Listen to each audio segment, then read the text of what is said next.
So Jace, you send out like, "Hey, I'm available on the 4th of July." So I appreciate you doing that, man. Do you have any plans for today at all? I'm gonna go work this afternoon, and then I'm sure I'm gonna be out, scouting around this evening. Um, I got up, I did a little workout, ate breakfast. I don't really have a whole lot going on the Fourth of July. It's kind of a turning point. Here during the summertime, the Bucks, they're starting to get bigger. They start imagining more. What they're gonna be like. Here comes season. Who all's around. But that's pretty much my Fourth of July plans. I'm sure I'll see some fireworks on the way home tonight. Yeah, I don't really get too much into it. My wife's going to the beach, and Mm, they have like big old fireworks over there, so she'll be there all night. But I'll be here doing work, and then I don't know. I mm-hmm. might get out and start doing some glassing right now. So, how much glassing are you Nice. doing in the summertime? Uh, I'd venture to say I don't know, like 5 days a week or so. In the evenings, and then if I'm feeling a little extra chipper, I'll go out in the mornings. But yeah, probably something like 5 days a week or so.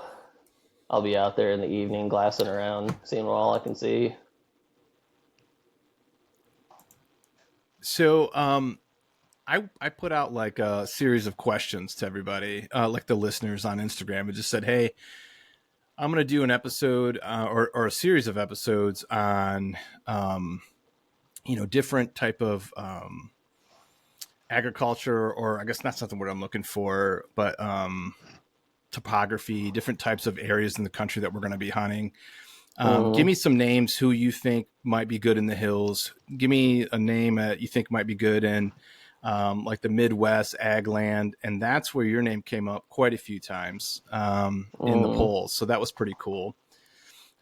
So I've asked you to come on here and kind of give us this overview of what it's like, hunting in the Midwest and ag land at a kind of starting off at a mid level or beginner level, and then we can move up, from there. But the kind of question is, if you had to explain, what it's like to hunt in the Midwest to Mm-hmm. someone who's only hunted, let's say, North Wisconsin big woods, Uh-huh. how would you explain the Midwest to them?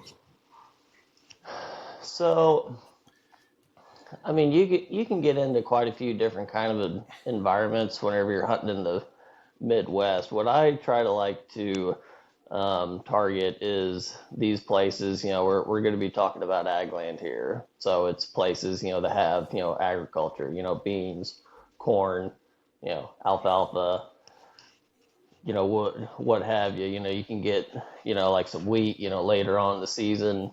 But like the difference I'm gonna say, and obviously some people that are going to be listening to this, they may come from a little different environment, but generally like in a big woods setting, you don't have that destination food source that deer are coming to.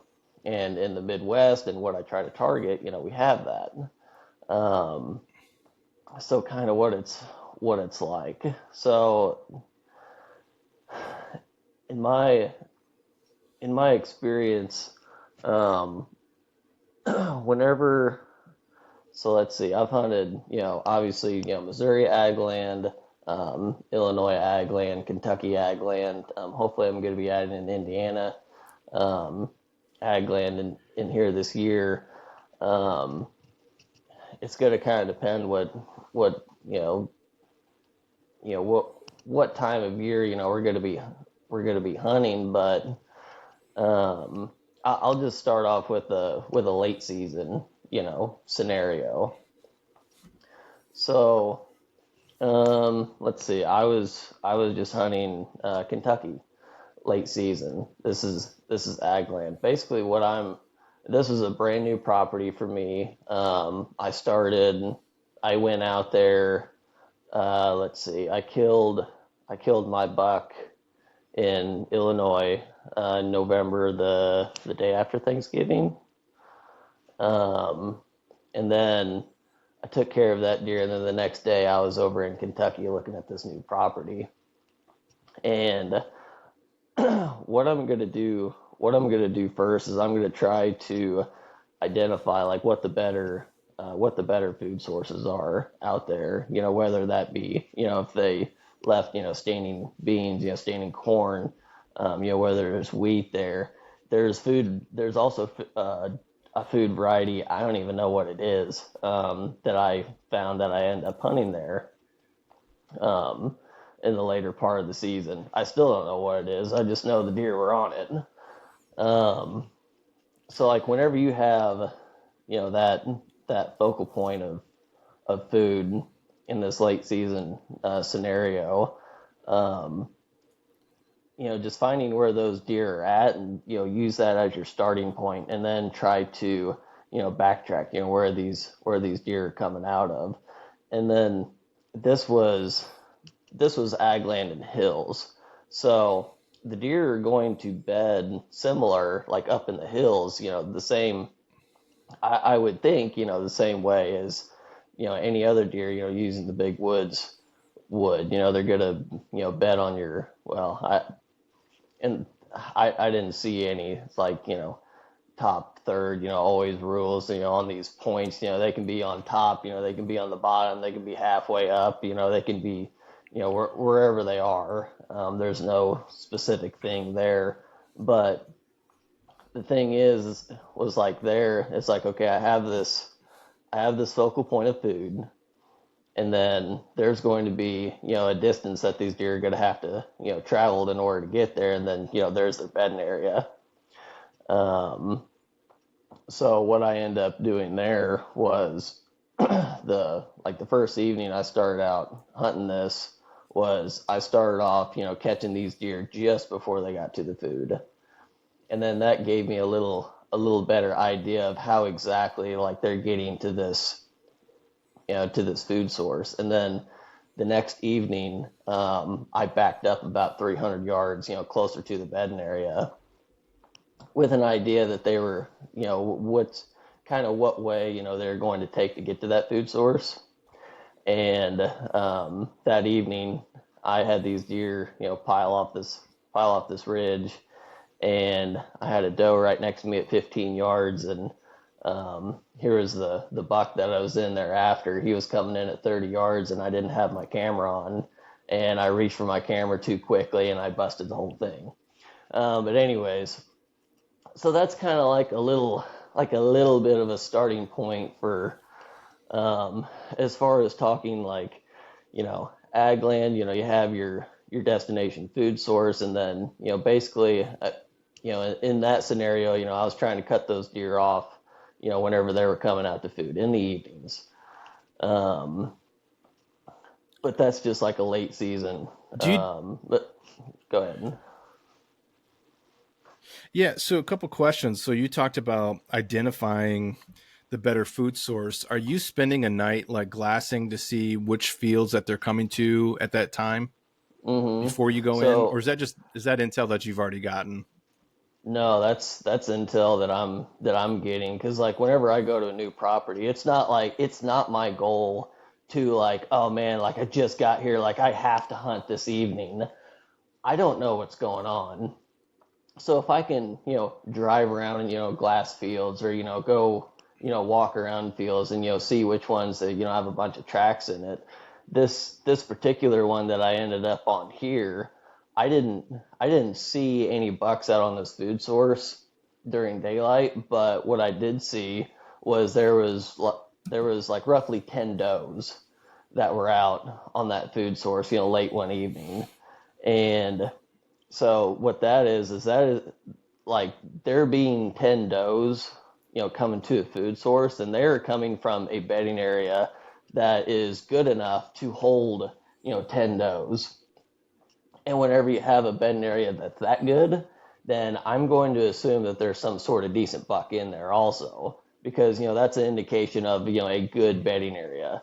And so then I was like, there's enough does on this food source, that is a optimal food source. I know there's going to be a good buck that's going to be using this as well. It's just catching him on on that food source in your late season scenario, unless it's just like really, really bitter cold.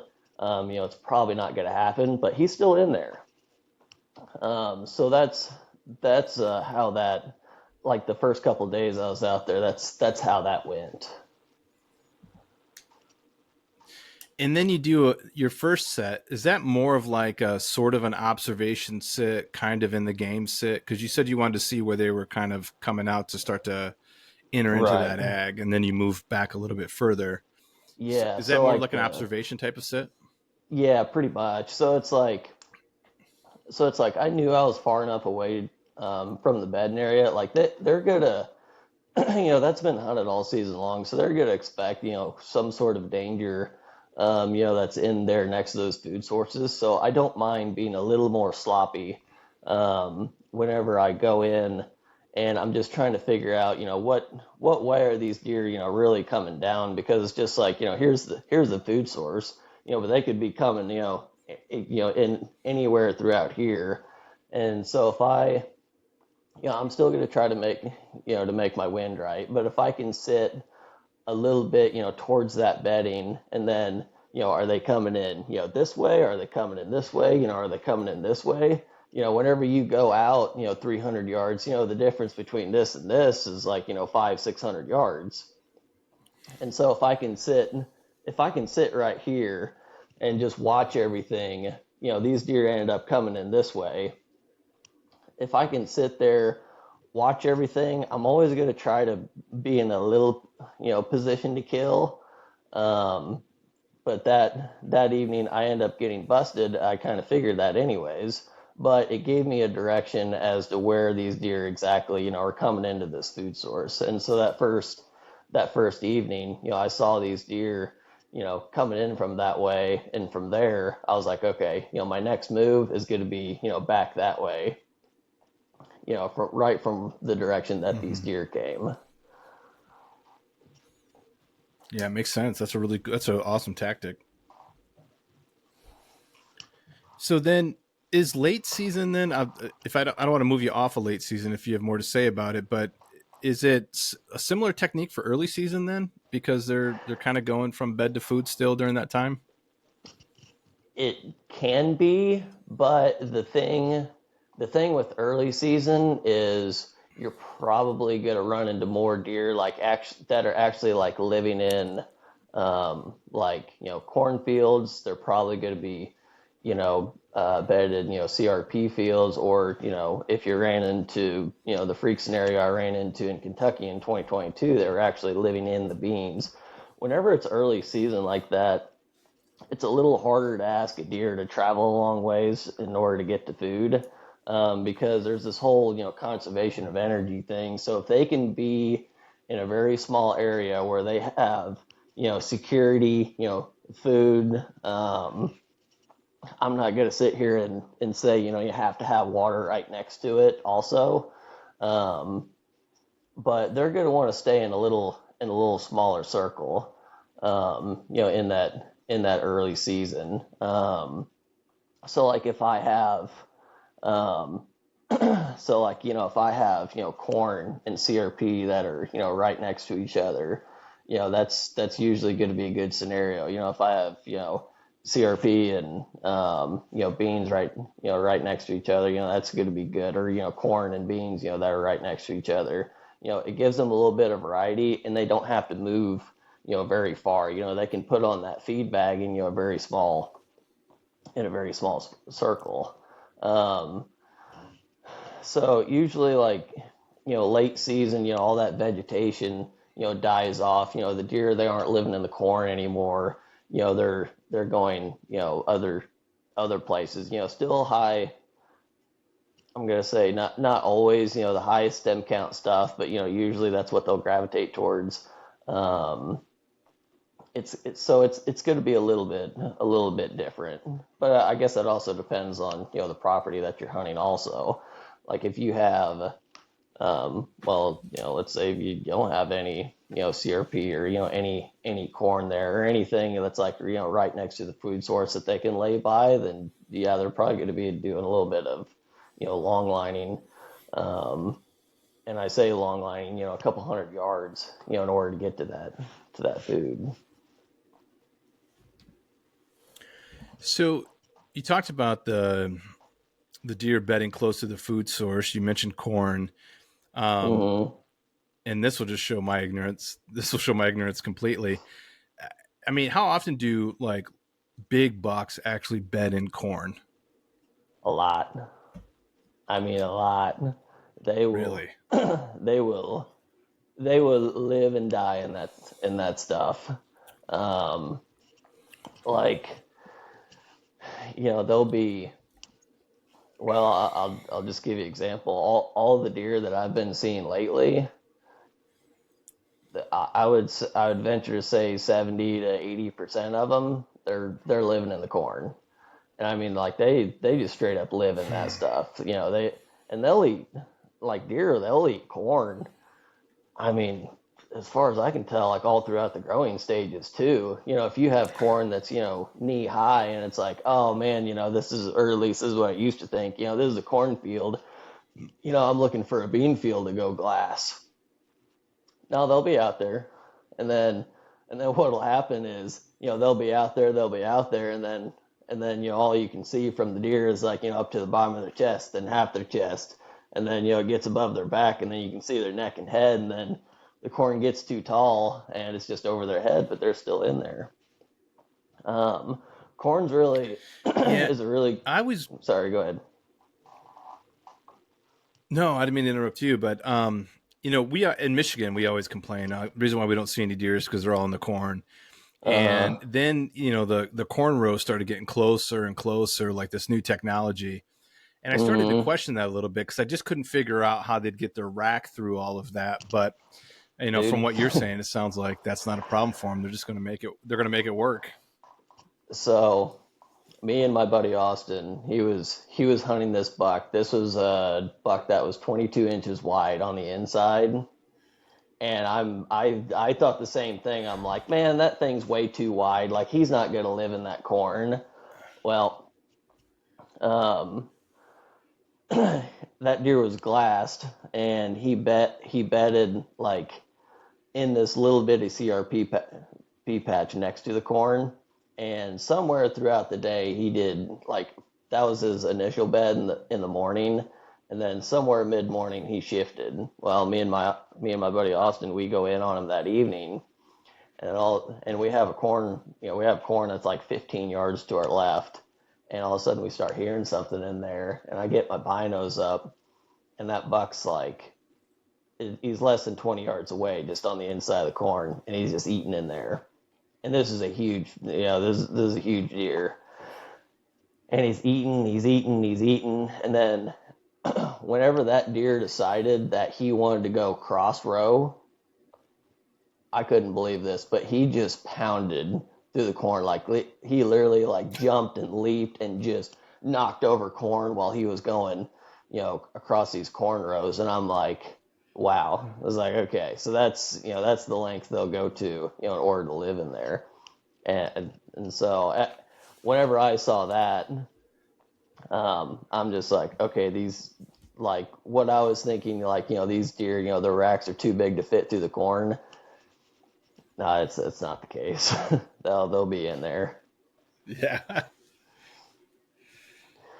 So you mentioned alfalfa fields earlier when you started talking about ag land. Hmm. Do you see a food source in early season when you have corn up, you have beans, and then you have alfalfa?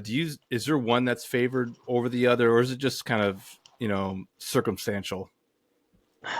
It can be a little bit circumstantial. I would almost put them all on like the same on like the same level.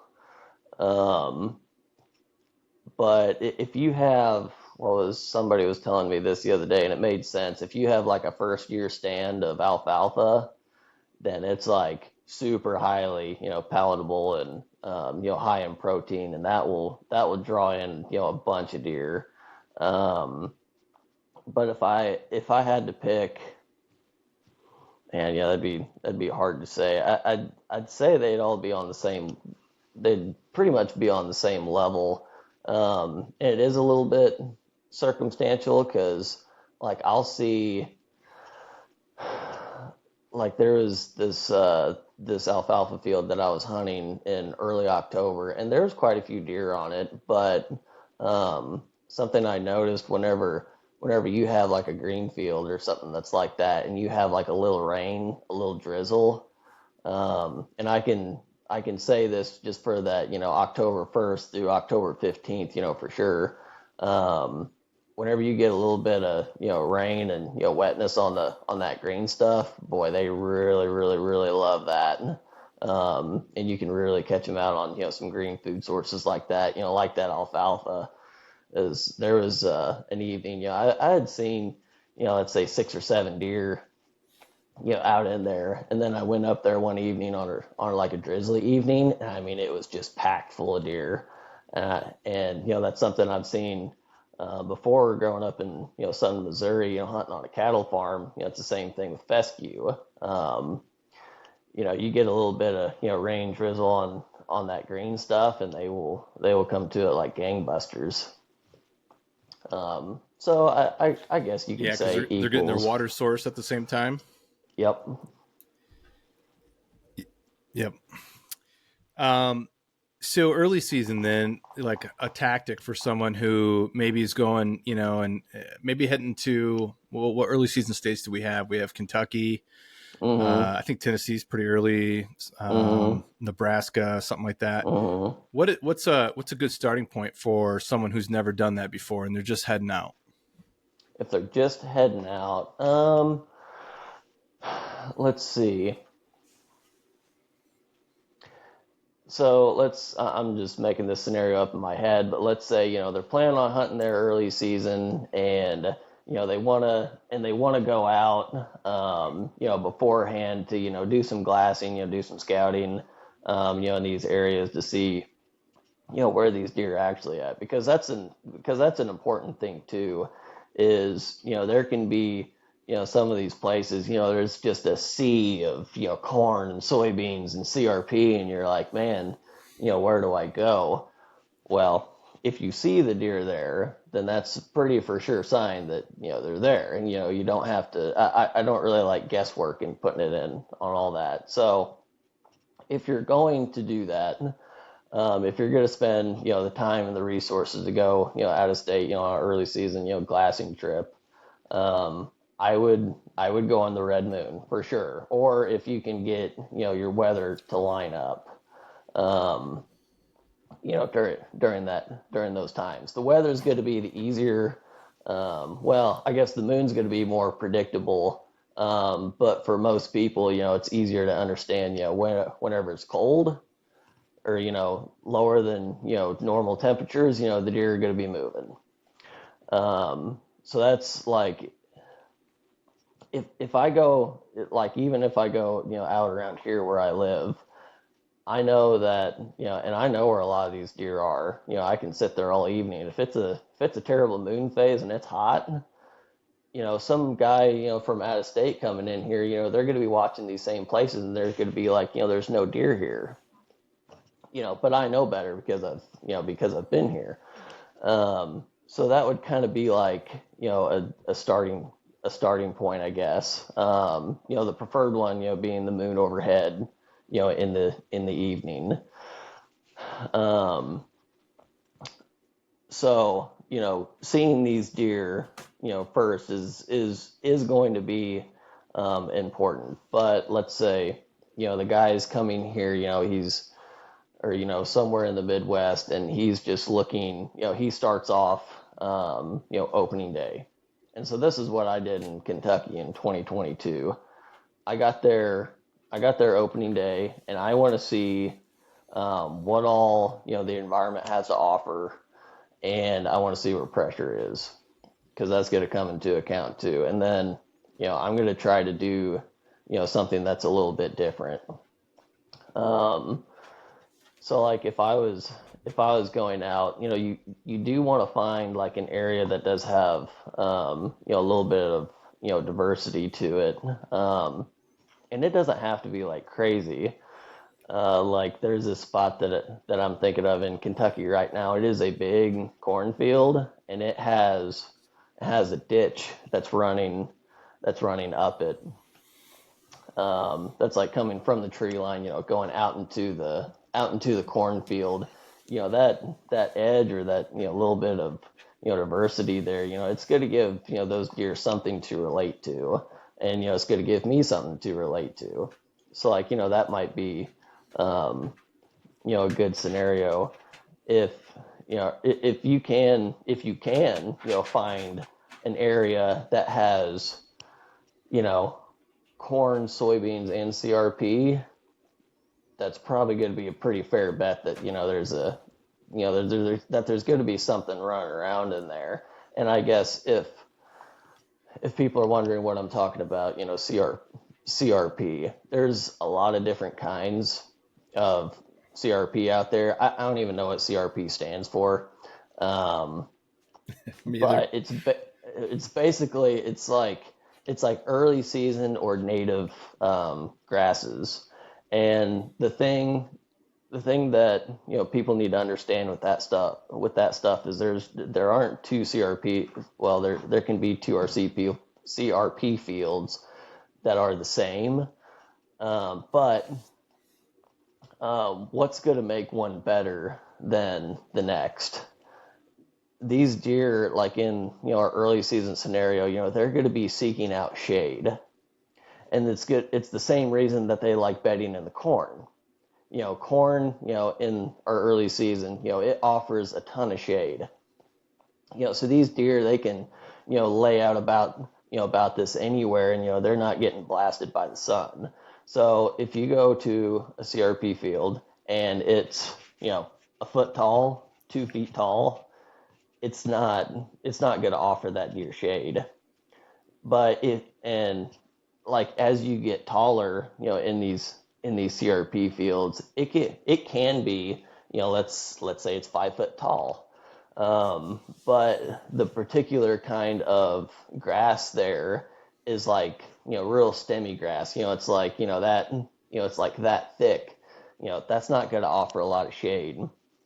But you go to the next one, and this CRP field, it's 5 feet tall, except the grass type or variety in there, it has blades of grass that are that thick. Well, guess what? That's going to be a lot more shade, and that's what those deer are wanting. Whenever it comes to that, Hmm. and so that's a little bit on on CRP. Trying to figure out which one's going to be better than the next. If they can deer whenever they if you're really trying to find one that they're comfortable in, I know this can get a little bit tough, but like they don't want to see out of it, because if they can see danger, then there is danger. But if they can't see danger, then basically to a deer, like there is no danger. So like I'll have a lot of times in these ag environments where these deer are bedding right next to the road. I mean like 10 steps off the road, but they're in stuff that they can't see out of. And so, again, they see no danger, there is no danger. If you get a CRP field, they may bed down in there, but whenever they stand up, if they can see out of it, then they're like, oh my gosh, I feel exposed, and they're not going to feel incredibly safe there. So that's a little bit on CRP, and these deer that are seeking out shade. But yeah, for the guy that's coming in, um, somewhere, I guess, like I said before, somewhere, if you can find, somewhere that, has, a couple different, food variety types. They don't have to have that, but this is, a more favorable scenario. It's going to give, the like basically, the deer more opportunities, more reasons to be there. So, corn, beans, CRP, that's going to be a very, very good starting point. As long as it's not getting like too crazy pounded. Um, but let's see. So I was hunting. So I was hunting a buck this year. I ended up missing him. This was in Missouri, early season. This deer, he had pressure all the way around him, and there was a bunch of people hunting in there. And this deer was living in like a 2 or 3 acre CRP patch that was over my head, and it was just crazy thick in there. But that buck, he was living in there every single day, but he had experienced pressure at that point, and so he just wasn't moving. That's why I was having, so much trouble, um, with these deer. So like, if like unless it's like really violently bumped or something like that, like a lot of times these deer, like a lot of people, as soon as they, are not seeing these deer anymore, they're thinking, oh well, these deer are gone. Sometimes they are, but I'm also gonna say sometimes they're not. It's not that they're gone; they're just not moving. I was sitting on top of that deer, less than 90 yards away from this deer every single day for 12 days in a row, and I saw him twice during that time. But he was in there every single day, and so that's some of the lengths that these deer go through in order to to stay safe, and that'll give people an idea of kind of what can happen in these places, because I mean, let's face it, ag land, it gets a lot of pressure.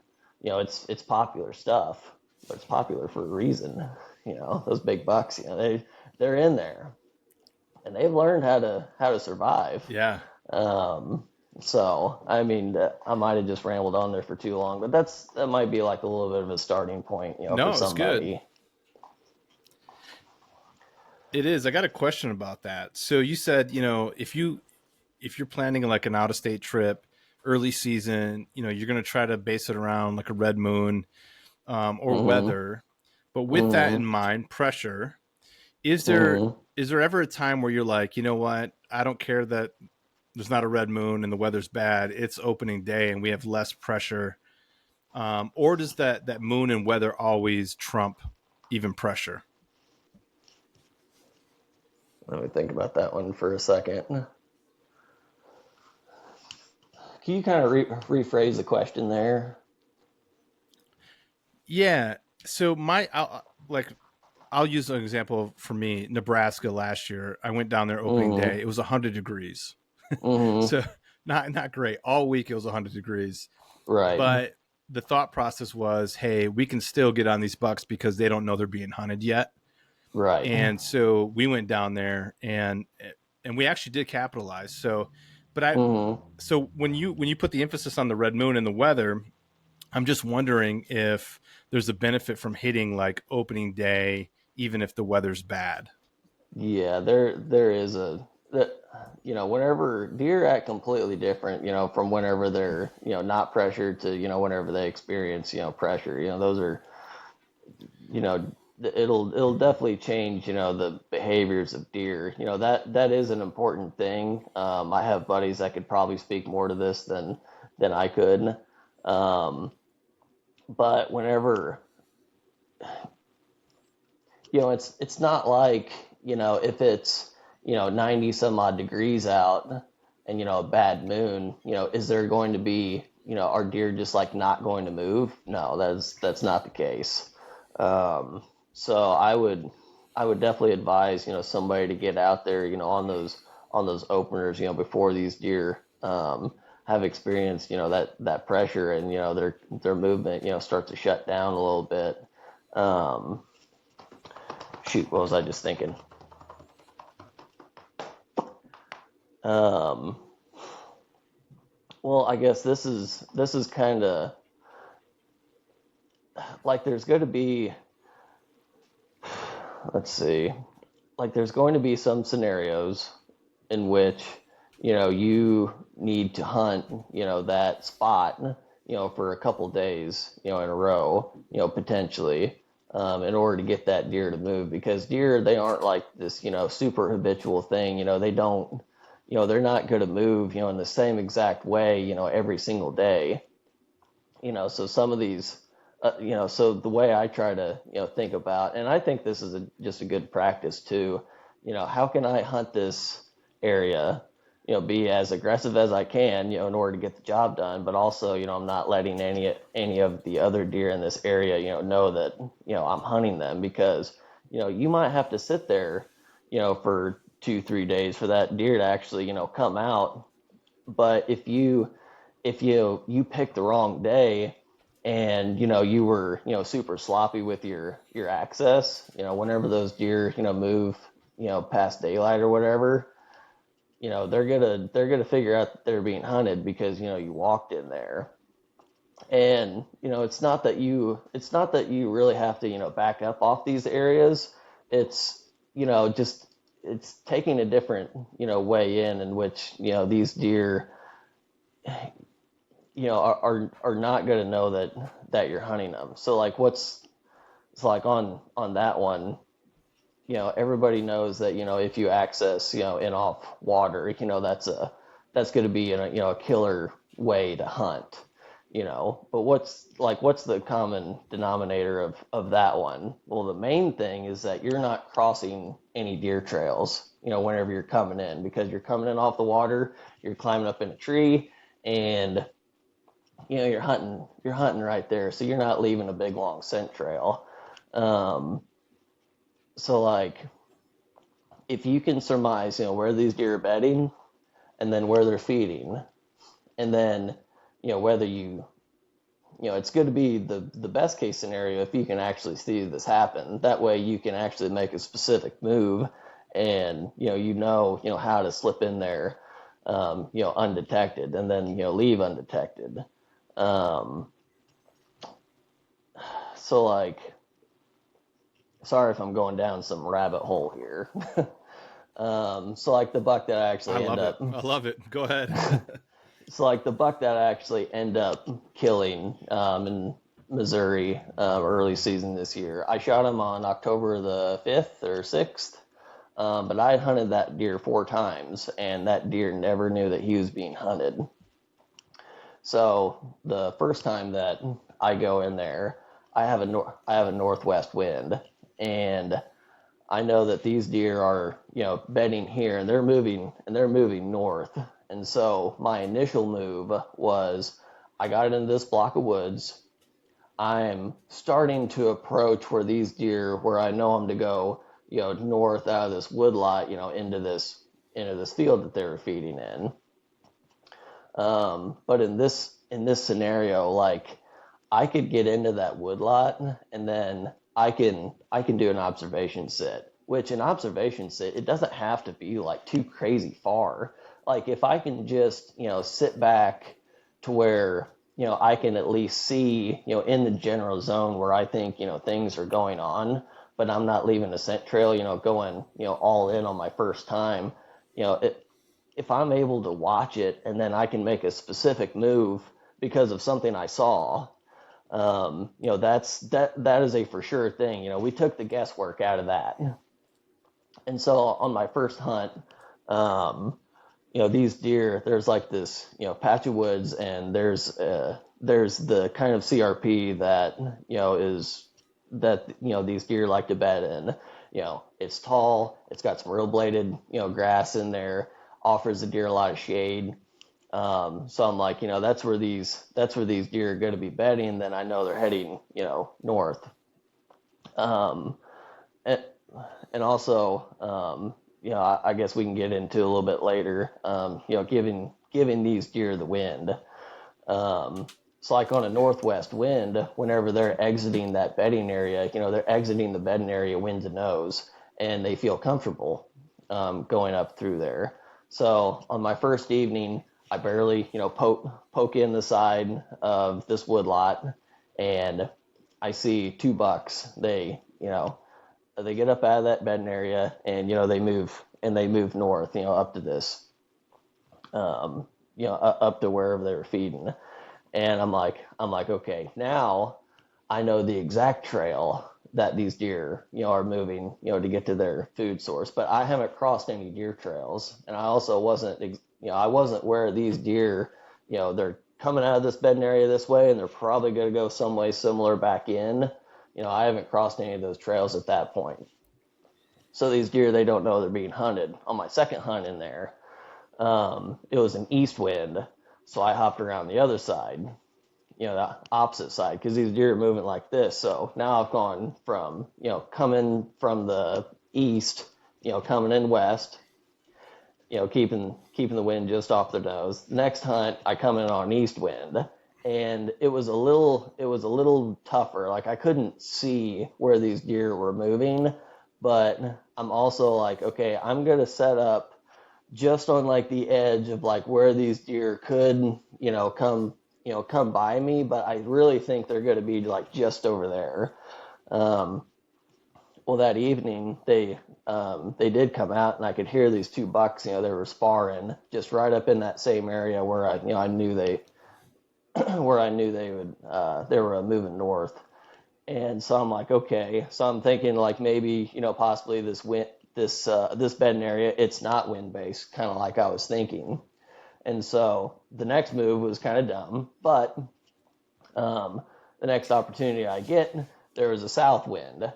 And I'm like, okay, well, if these deer just aren't caring about the wind, and this isn't, a wind-based bedding area, then I should be able to catch them right there, on a south wind. I already had, I had already surmised, from the time that I saw them, before, I knew the exact trail that they were probably going to take.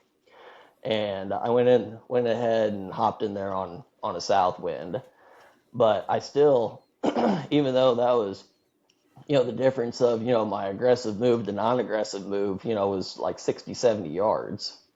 But still, I wasn't like setting up to where basically, they had to run over me, in order to, get out of that bedding area. I had gone, just like 20 yards away from that trail that they were taking out, and, I climbed my tree. Well, they didn't come out. They weren't in there because they did not, like, there's whenever, like, I remember that morning it was a south wind all day long. So like, during the evening, or during the night before, these deer, a lot of times, or I'm not going to say a lot of times, sometimes I've seen them set up, in these bedding areas to where, they're making sure that, their next move is going to be wind to nose. And in this scenario, a south wind, they would be moving, wind to butt. They can't wind anything that they're going to be, moving out towards. And I was kind of thinking that going in, but I was like, yeah, take a chance here, we'll see. Well, the deer weren't even bedded in there.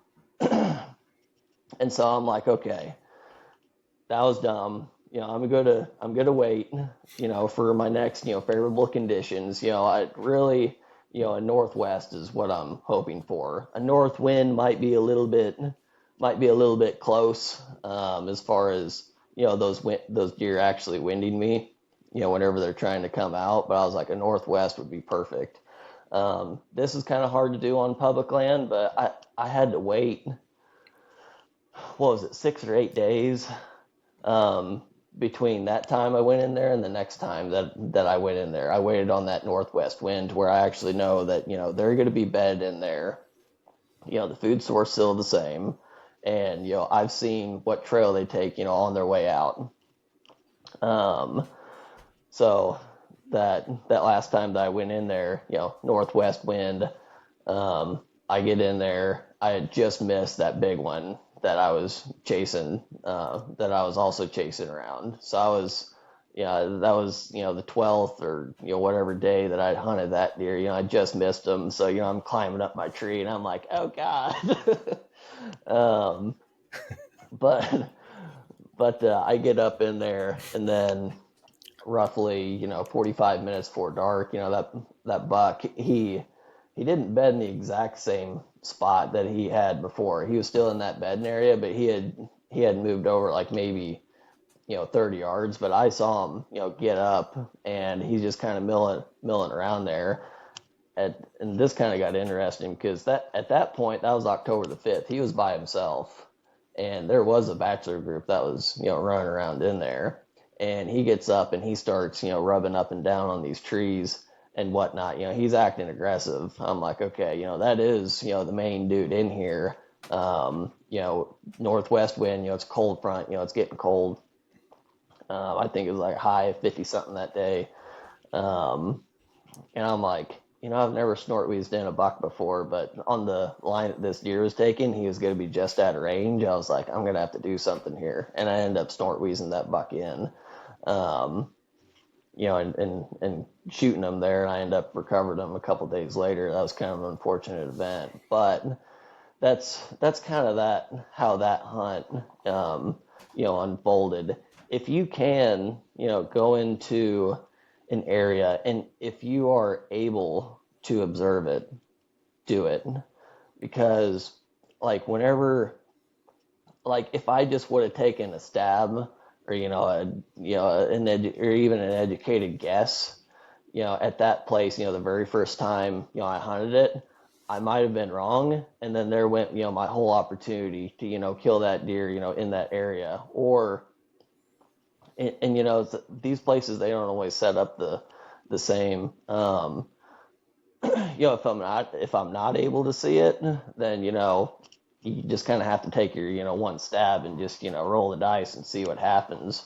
Um, but, uh, but whenever you actually see something happen, that's a thing that for sure. There's no guessing there. So that's something that is reliable information that you can make a on purpose, not guess, but an educated, an actual educated, specific move because of something that you saw, um, that happened with this deer. And this is whether this is a specific deer that you're hunting, or whether it's just a buck, that you're hunting, I feel like that's just good practice, because I don't really, like, if I don't have to, like, you know, uh, you know, I've done this before, where I'll just like, well, I think this is going to happen, in this bedding area. I think this is going to happen here. I think if this is going to happen here.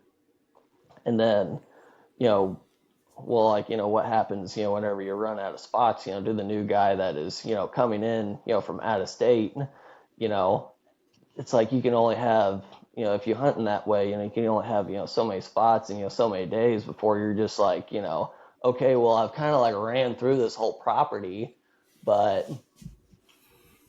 but I got nothing at this point. If you, like, it's a big deal, if you go, on an out of state trip and you find, an area that has, a good buck in it, a buck that you want to shoot, you know, I, I'm gonna try to, throw a little more, caution in the wind if I'm able to, and kind of hunt that one buck like a specific buck, in of itself, if that makes sense. And if it takes you, 1 to 5 days to kind of hunt down this area and do it smartly, then that's what I would probably rather do. Yeah, for sure. I'm with you on that. I like to, when I go out of state early season, definitely prefer to glass. I've got a buddy of mine who's like ultra aggressive, and he's going to dive in there and go Mm-hmm. after him right away. And he actually scored last year, and I didn't. But I Mm-hmm. do think the value this year. So we're going back, and we're going back 3 days before season even opens, and we're glassing Mm-hmm. for 3 days before we even hunt. Mm-hmm. So question on the early season stuff in ag. They're betting close to the food. Are you hunting Mm-hmm. mornings at all? Not as much as I should. I have a confidence thing with mornings. I'm a little leery to do it, but I have buddies that do it that have a bunch of success with it. So um, I should more, and I'm not going to encourage somebody not to.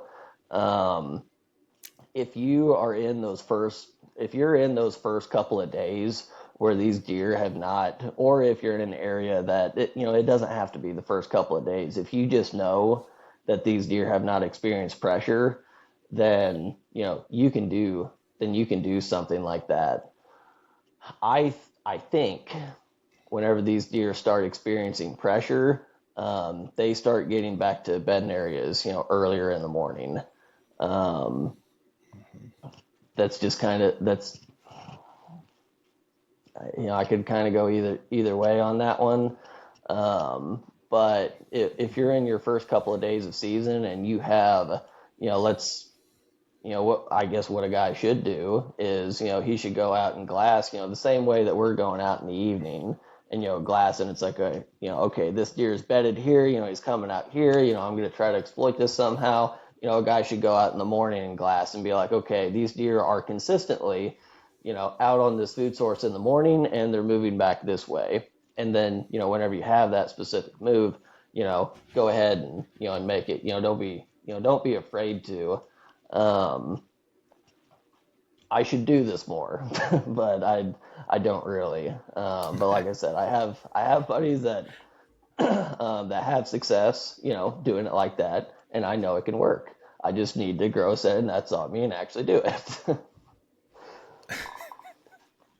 Well, Jace, you got like one of the most impressive walls I've ever seen. So I think you're doing just fine doing what you're doing, man.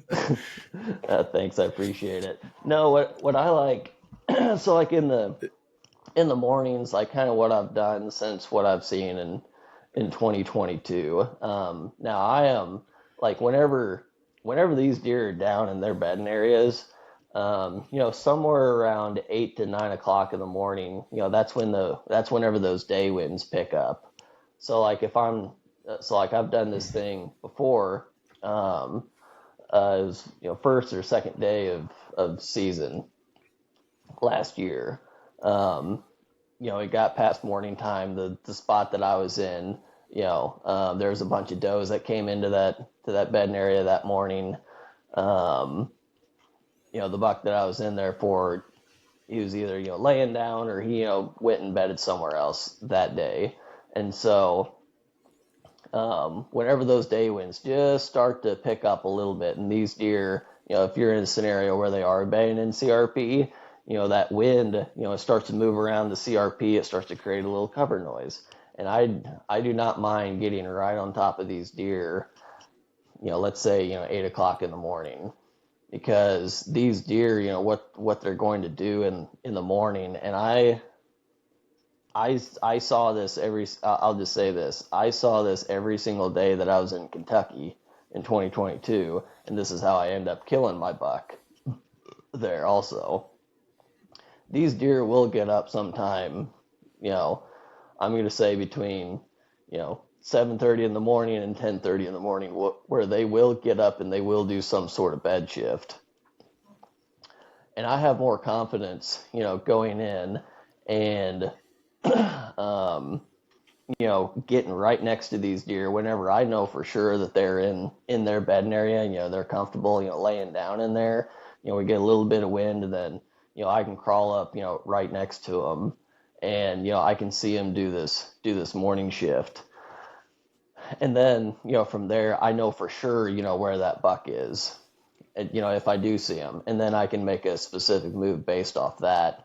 That's a little more, I would be more apt to do that, um, just for me personally, than it would be like, I'm going to try to catch these deer, you know, I guess if you're doing it blindly, trying to catch these deer, coming back, off this food source, back into this bedding area, because I've seen so many times, and, I've busted it so many times where, it gets, in the season, and, that buck, he was waiting, basically, in, somewhere on that food source, in between the parking lot and that bedding area, um, basically waiting and, watching for hunters, come in that, to come in that morning, because, he's protecting himself in that way.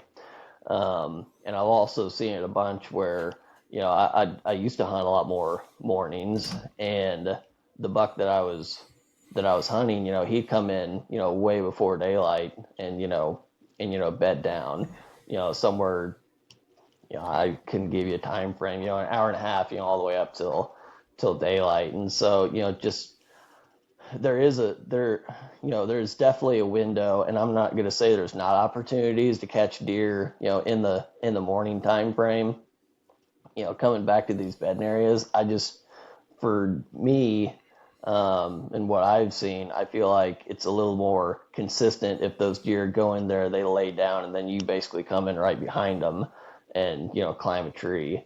And, Yeah. if there's a little bit of wind, I can climb up right next to deer. I think my closest right now is like 30 yards, that I've hung a set, right next to these deer.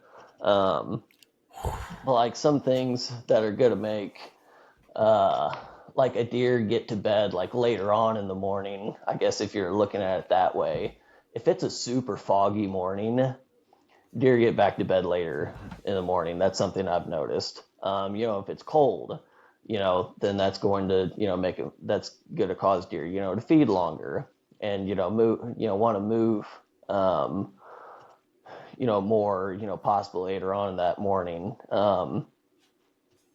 I can't say this for absolute certainty, whenever it like comes to the moon.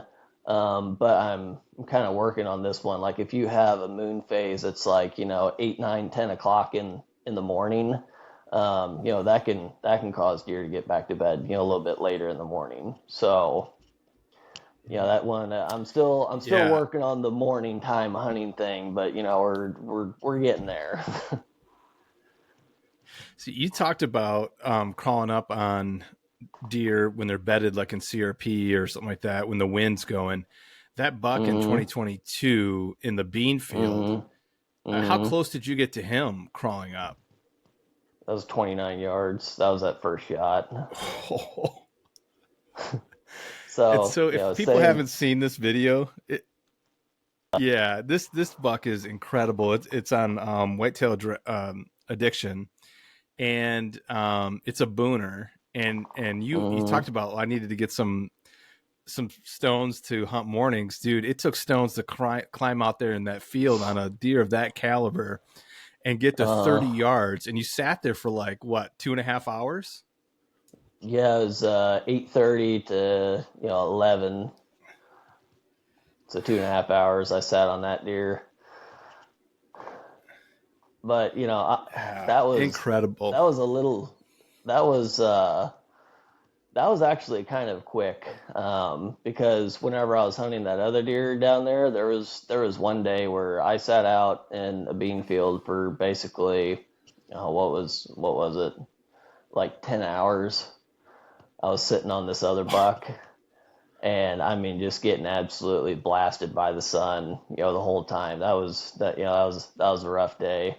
Um, but yeah, those deer that are in those bean fields, I knew exactly how close I could get to those deer, because so there was I felt kind of crazy for this one, but I passed 150-inch 8 pointer whenever I was down there, and there was there was two bucks that were bedded out in the soybean field one day, and there was the one I wanted, and then there was that 8 pointer, and I was like, man, I kind of feel stupid, but that 8 pointer, like he's gotta go. Like I gotta get him out of here. I can't be messing with this deer. So I'm on my stalk, and I'm like, all right, that 8 pointer's bedded like right here at like 25 yards.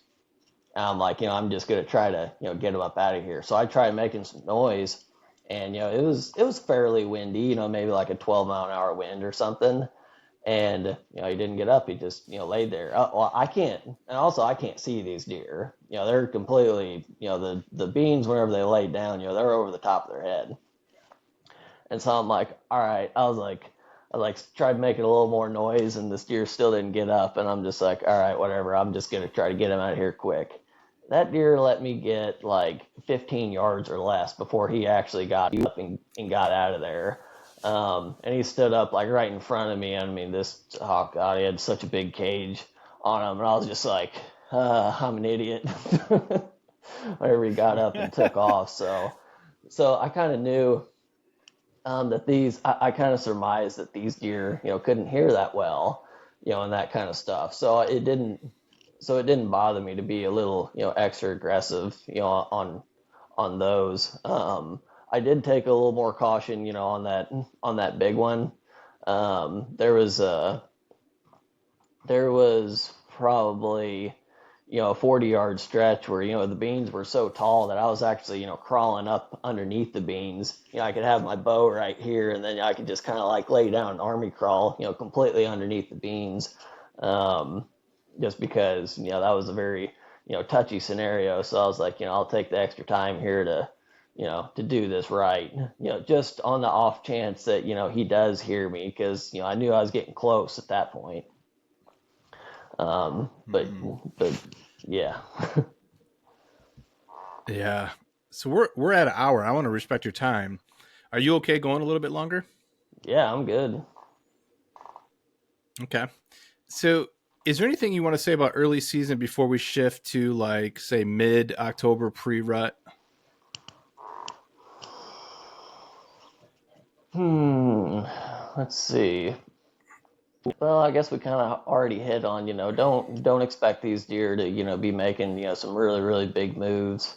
Early season, they're going to be, in a tighter zone, where they have, everything that they need.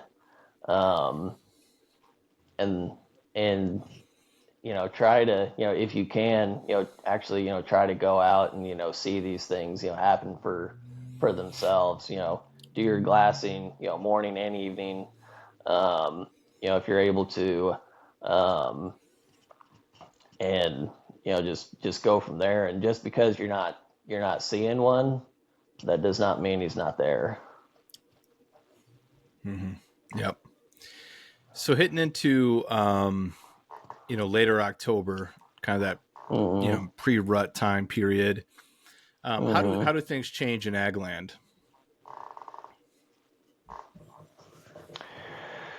How do things change in ag land around that time frame? So I might not be the best person to ask that question, because my success whenever it comes to, like, late October into November, it hasn't been, all that much. So but this is something that I'm actively trying to get better at, just being a rut hunter.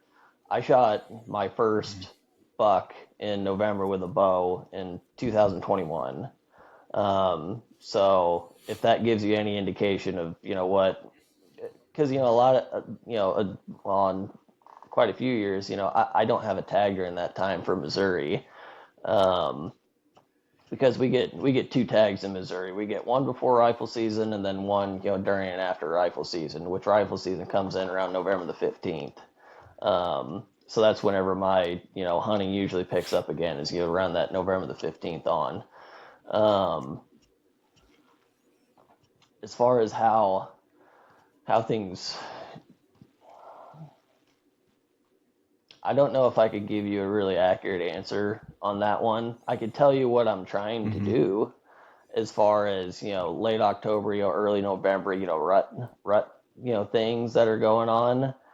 I am going, and this is something that's super relatable, whatever wherever you go out, throughout the country. I am going full on Bobby Worthington on these deer.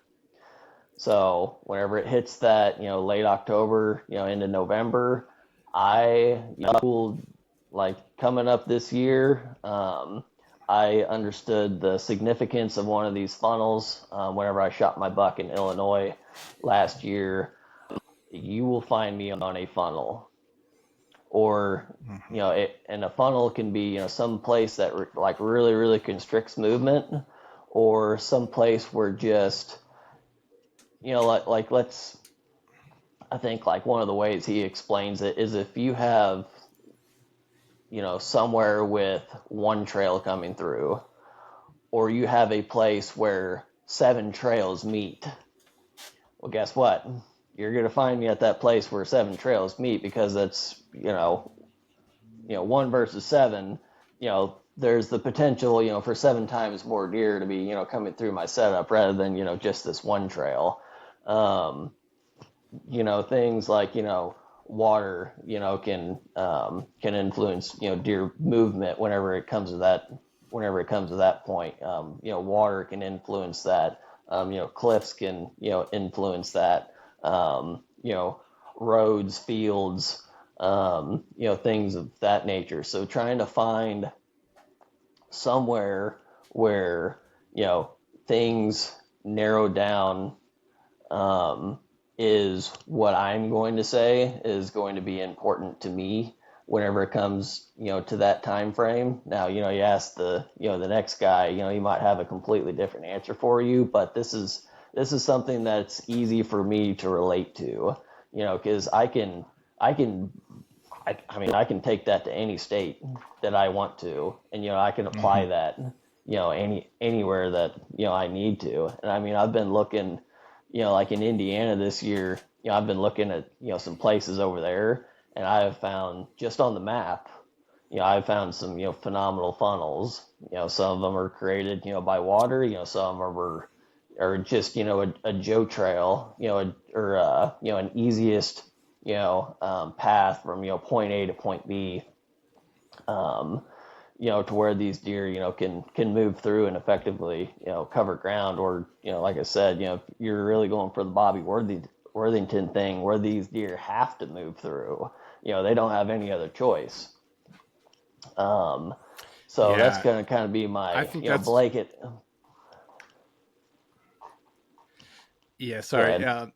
I think that's where the ag land really shines during that time period because Mm-hmm. there are so many different funnels with the ditches that run through the fields, and you got those wood lines, and Mm-hmm. especially if you have a wood lot that has ag around it, it starts to Mm-hmm. create those multiple crossing points, and that's where I get pretty excited. That's usually the time period that I'm out of state Mm-hmm. hunting is during that, last week of Mm-hmm. October going into the first 2 weeks of November.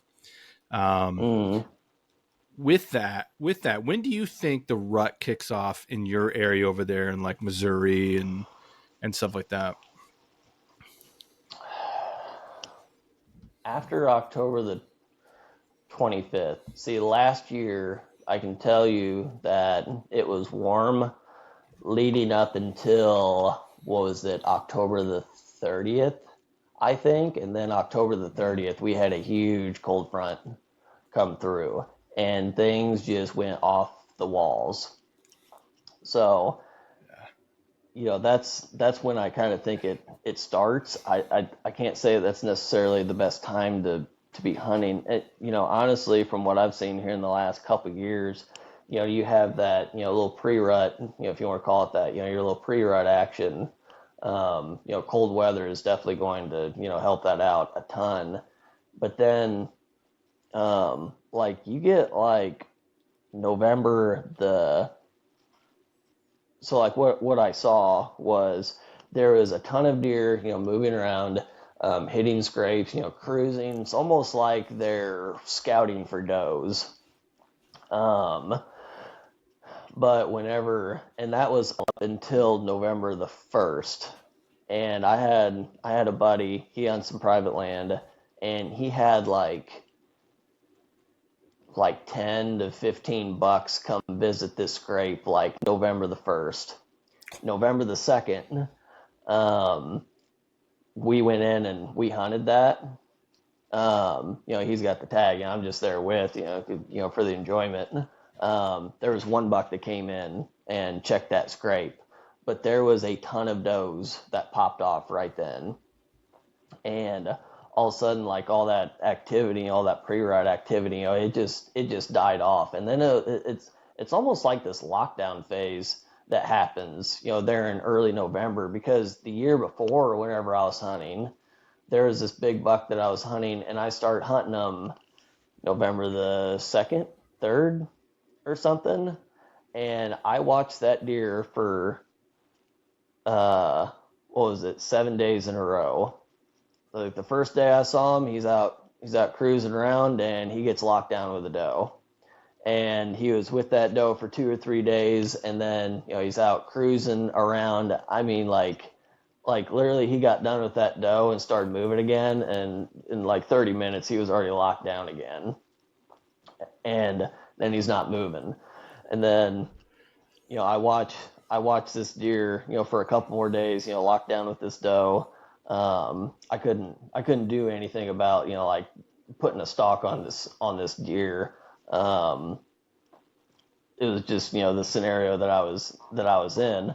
Um, but whenever I saw him get locked down with that third doe on like day 6 or 7 that I was watching him, I was like, all right, I'm done. I was like, I can only sit here and watch this for so long. Well, like November the 15th rolls around, and I think like on the 18th, I think he got killed. Um, right there in the same area that I was hunting. So it was just like, and I saw this last year because I don't use a whole lot of trail cameras, but I bought my first cell cam last year for Illinois, and in this spot I put it out November the 4th, and it was either no deer in there or a little bit of dark activity. But whenever we got to November the 15th, that thing just went off the wall. And all the way up to there until Thanksgiving, I killed the first time I hunted it, 20 minutes in, I killed my buck right there. Um, Mm-hmm. so it's like, you always hear, oh, that early November, it can be, killer, which it can be, if you're in the right spot. But I almost feel like in general, like you need to hunt like October I'm going to say 24th, because, if you have a big cold front, come in, well, those days, they can vary. You hear the 25th of October a lot. Um, there was my second biggest buck ever. There was a big cold front that came in on October the 24th, and that's whenever I killed him. Um, so that's just why I said the 24th. Um, but all the way up until like November the 1st, that's going to be a phenomenal time frame to hunt. And then from what I've seen, like November 2nd through like the 7th or 8th, that's a pretty hard time to hunt, because there's a lot of does that just popped in estrus, and a lot of these bucks, they're like locked down during that time. And then you start to get towards that 8th, 9th, 10th, somewhere in there, and then all of a sudden it's like the those bigger deer, they've already had a taste of what's going on, and as soon as they don't have what they want, then they start going crazy. So Mm-hmm. that's just kind of what I've seen. Here in the last couple of years, trying to get better at rut hunting. Um, yeah. Yeah, I agree with you. I saw the same thing over the last few years. I mean, I usually will hunt that first week in November just because that's what we were told, and the idea of like the 6th, 7th being like the best days during that time. I think that's true. I Mm, mean, I've killed most of my bucks around that time, but they're a smaller quality deer. It's a yeah. 125, 130. Mm-hmm. But from what I've talked to people who are in those states that are like, look, it doesn't get real good until like the 12th, and then you got the bigger Mm-hmm. bucks on their feet moving around, and that's when you see the tanks. And this year, I'm Mm-hmm. adjusting my Illinois hunt to be around that time period. So I agree with you 100%. Yep. Yeah. Yep. That's going to be, I know that, the absolute best time, and I'll just speak for Illinois, it was that, what you said, the 12th to the 15th, all the way up to, a little bit past Thanksgiving. That was, Mm-hmm. the window to really, to really hone in on, whenever those bigger bucks, whenever they're moving. Um, and Yeah. then the rut actually extends later than I thought. Um, so like some of these bigger bucks, and this is something that's new to me also. They don't quit. Like some of these bigger ones that I know of, around here, you know, they are, you either have does or are looking for does, all the way up until later on in December. And there's one place that I can run trail cameras around here.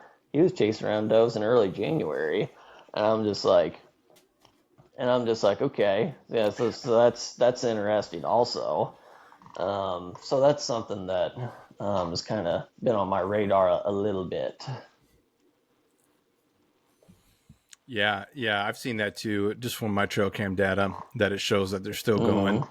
I mean, even in Mm-hmm. January, it looked like I saw them going Yeah. after it. It's pretty crazy. Yep. Yep. Yeah. Yeah. It's pretty nuts. It sucks for the if Yeah. you're going out on a late season hunt.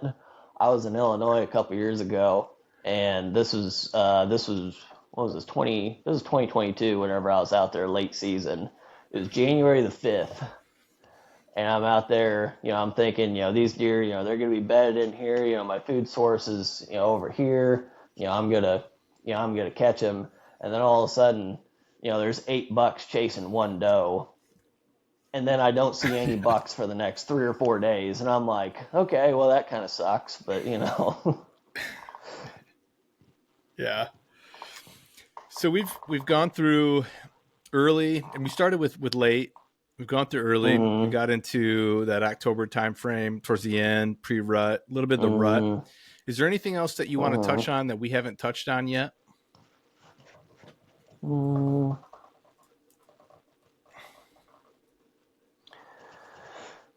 I guess I know we started out late season, but I mean, I'll just say like there's a lot of opportunity to be had, late season, especially if things get cold. Um, I know these deer have been pounded all year long, but these deer, they're still alive, they're still out there. Don't be afraid to get out there, late season, especially, you're talking, Christmas, and on, there can be some really, really awesome hunting, to be had, out there, if you're willing to brave the cold, get the right equipment that, you need to, stay warm out there and there's a lot of opportunity to be had. Yeah, you got a video again on whitetail addictions. I think it's like I Mm-hmm. don't know how many bucks you killed that year, over 140, but it was 3 or 4 bucks, and one of those Yeah, I was a was late 3. season Illinois hunt. Okay, Yep. yeah, which is amazing. And that late Yeah. season hunt, yeah, you smoke a great buck, there. Mm-hmm. Yeah. So on that deer there, a little bit on bedding areas there. These deer, like like the best bedding area that was in this place around here is where these deer consistently did not get messed with, aka they were bedding on private. But they had to move through a large patch of public woods, to get out to this. Well, it was a cornfield then, which was so there's probably a distance of, I don't know, 600-700 yards that these deer from where they were bedding, to their food source. And I went in there on, it was a cold front day.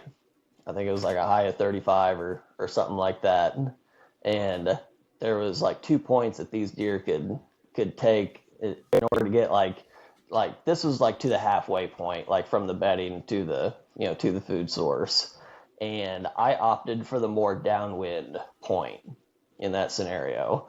Although the straight line from like one to the other, which is what most, well, actually all but two took, was that straight line, up, from their bedding area, straight up that point, straight out to the food.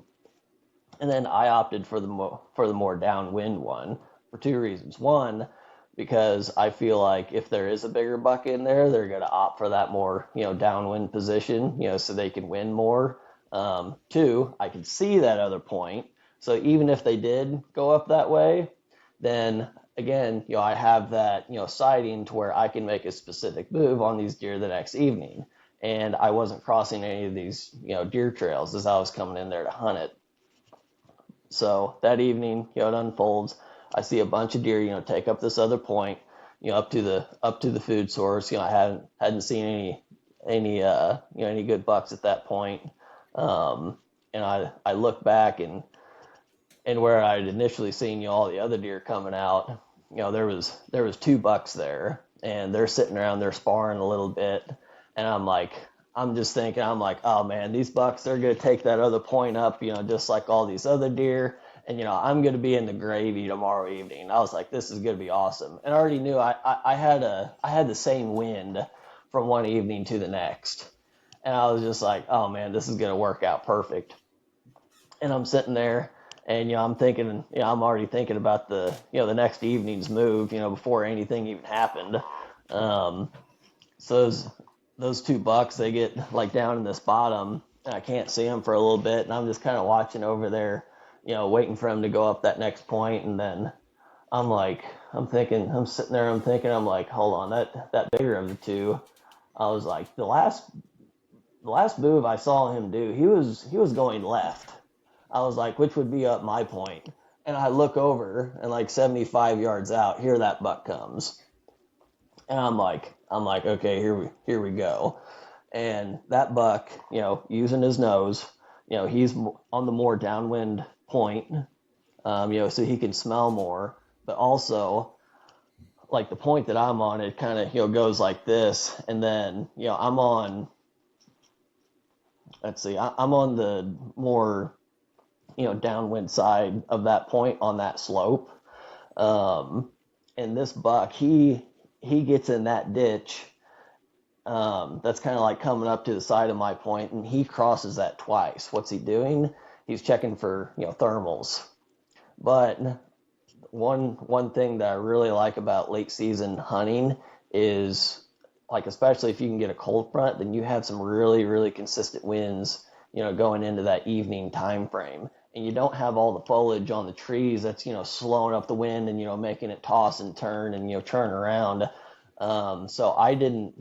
If like that buck would have done that move early season, checking for thermals, then I guarantee you my thermals would have been falling down that ditch and he would have busted me. But because I was up a Mm-hmm. little higher on that point and it was late season, the wind current was moving pretty good. None of my thermals were actually dropping down in there. They were just staying over the top and they were going out.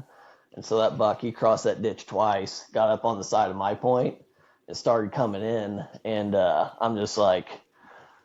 I'm like, man, I hope I don't get skylined now. So if you're watching that video, I'm sitting there and I'm waiting. And as soon as that buck, there's one tree that he like turned and started coming towards me a little bit more. Whenever he got behind that tree, that's when I ripped that bow back. And then he come in there and he come on a trail 15 yards away from me, and I ripped him. I was like, that was pretty Yeah, awesome. yeah, it was. And I was thinking about. I watched it last night, and I saw you pull Mm-hmm. back as he went behind that tree, and I was thinking the same thing. I'm like, he must be doing that because I've gotten burned so many times doing that, pulling back, think when they're that far back behind a Mm-hmm. tree, thinking they're going to keep coming, and all of a sudden they just start Mm-hmm. moseying, and I'm holding that bow forever. But I was thinking to Yep. myself, I was like, you really had no other choice, because it was wide open. Oh yeah. Yeah, that's Yeah. that's one of the harder things about late season is, there's not a lot of cover out there. So, take whatever it is that, you can, into, your advantage. Thankfully, that big tree was in between, probably halfway in between me and him. And I was able to get that bow back, without him seeing me. And that deer, I don't know if you can see in the film, but he checked me. He looked up at me because he noticed there was something there, but I wasn't moving, or at least I think my bow, it was moving at the same pace as he was. So he didn't catch any movement, but he just noticed something different, being up there. But because I wasn't moving, I had done all my necessary movements, and I was just like moving right with him. He didn't catch any movement, and he kept on coming. Yeah. And you were only 2 steps up, I think, right? Yeah, I was two sticks up. Yeah. Yeah. Man, that was an awesome hunt. And it goes to what you were saying too, because just like you said in the beginning of this podcast, heading from at that time of year back in the bedding, moving up to the feed, and yeah, that could be a really Mm-hmm. killer, time period with the nice cold, weather coming through. Mm-hmm. So we're we're at an hour and a half. Anything Dang. you want to say before we shut it down? I know it goes so quick. Anything you want to say before we shut it down for everybody?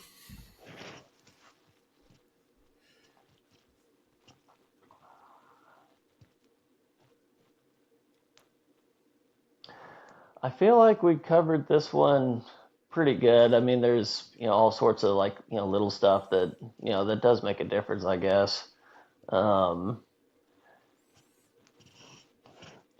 Coming up in my mind, but I mean, I think we covered it pretty good. The only thing that I can, think of is, um, I'll throw a late morning or a morning hunt, late season there in the mix.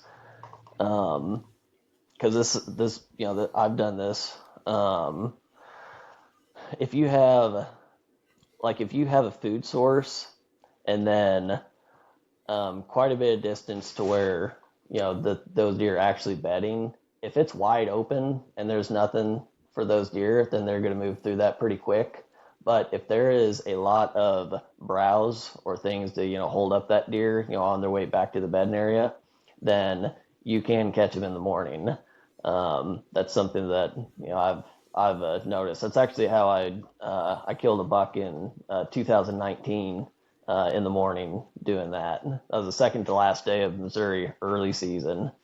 Um, these deer, they were traveling roughly half to 3/4 of a mile back to their bedding area, but they had to go over a couple hills, and there was a lot of browse in between their main food source and their bedding area.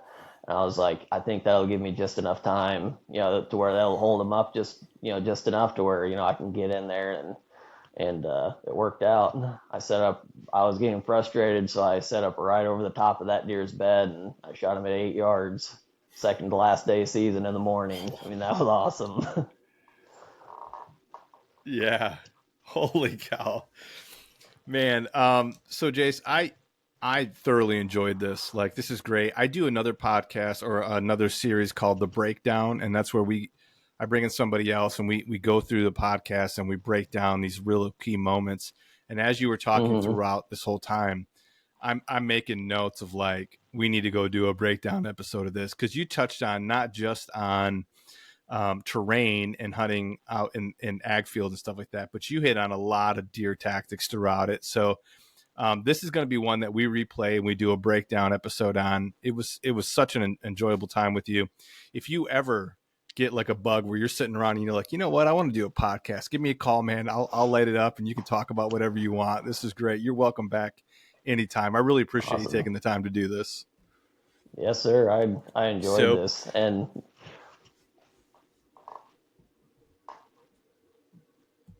yeah, so we'll shut it down here. And thanks again, and thanks to everybody for coming out.